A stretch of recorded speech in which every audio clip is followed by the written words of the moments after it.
மழை எப்படா வரும்? எப்பா மழை வர்றது மயில் ஒண்ணுக்கு தான் தெரியும், மனுஷனுக்கு தெரியாது. இருந்தாலும் கொஞ்சம் உனக்காக நான் பார்த்து சொல்றேன். விளையாடாம கரெக்டா சரி, சொல்லு. மழை வர்றதை யாருனாலும் சொல்ல முடியாதா? இந்த பக்கம் இடியமீன், அந்த பக்கம் சதாம் ஹுசேன். யோ, வானிலை அறிக்கை படிக்கிற நீ தானே? ஆமா. என்ன விஷயம்? எங்க ஊர்ல மழை எப்ப வரும்?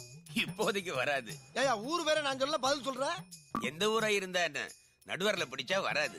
என்னையா சொல்ற? இதெல்லாம் உனக்கு புரியாது. அடுத்த 36 மணி நேரத்துக்கு சூரியன் சுட்டரிக்கும். சரி, 36 மணி நேரத்துக்கு அப்புறமாச்சு மழை வருமா? ஒரு நிமிஷம். ஏய், இங்க வா. இந்த 2 விரல்ல ஒண்ணு தொடு. வரும். இப்ப மட்டும் எப்படி சொல்ற? ஆள்காட்டி விரல தொட்டா அப்படித்தான். ஆட விரலுக்கு பிறந்தவனே, இவ்வளவு நாளா விரல வச்சு தான் சொல்லிக்கிட்டு இருக்கியா? என் குரல் வேணா என்ன மோசம் பண்ணும், என் விரல் என்ன மோசம் பண்ணாது. கண்டிப்பா 36 மணி நேரத்துக்கு அப்புறம் மழை வரும். எப்பா இன்னும் 36 மணி நேரத்துல மழை வரும்னு ஏன் வரல? மழை வந்திருக்கணும். ஆனா சைக்ளோன் ஸ்லிப் ஆகி ராமநாதபுரம், ராமேஸ்வரம், மண்டபம் வழியா ஸ்ரீலங்கா போயிடுச்சு. அப்படி நீ பின்ன